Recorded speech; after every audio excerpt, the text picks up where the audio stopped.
পৃথিবীর প্রতিটি মা যখন নতুন প্রাণের আগমনের অপেক্ষায় প্রহর গুনেন, তখন তাদের পাশে থাকে নিরাপদ আশ্রয়ের আশ্বাস। কিন্তু ভারতের উত্তর প্রদেশে এক অন্তঃসত্ত্বা মায়ের ভাগ্যে যা জুটল তা যেন আধুনিক চিকিৎসা ব্যবস্থার মুখে এক চরম চপেটাঘাত। প্রসব বেদনায় ছটফট করতে থাকা এক নারীকে হাসপাতালের চৌকাঠে এসেও ফিরে যেতে হলো, যা দেখে স্তব্ধ হয়ে গেছে বিবেকবান মানুষ।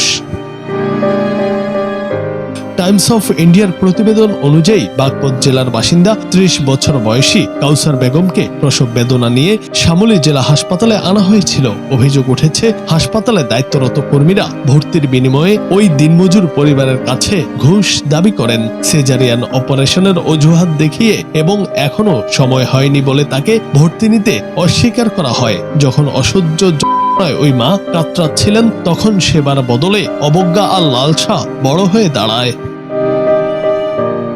হাসপাতাল থেকে প্রত্যাখ্যাত হয়ে বের হয়ে আসার ঠিক পরেই মূল ফটকের বাইরে খোলা আকাশের নিচে রাস্তায় প্রসব বেদনা তীব্র হয় ওই নারীর। সেখানেই তিনি সন্তান প্রসব করতে বাধ্য হন। সামাজিক মাধ্যমে ছড়িয়ে পড়া ভিডিওতে দেখা যায় কিছু সাধারণ পথচারী নারী মানবিকতার টানে এগিয়ে আসেন। নিজেদের পরনের চাদর দিয়ে ঘেরাও করে কোনো মতে একটি কৃত্রিম আড়াল তৈরি করা হয়। সেই অনিরাপদ ধুলোবালিময় রাস্তাতেই পৃথিবীর আলো দেখে এক জাতক।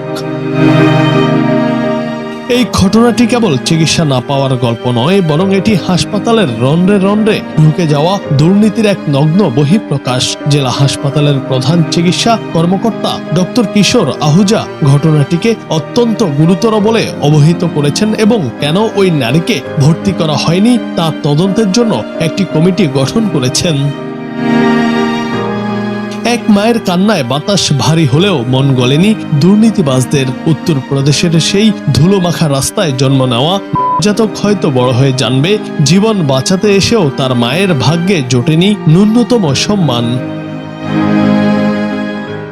জুনায়েদ আহমেদ, বাংলা টিভি।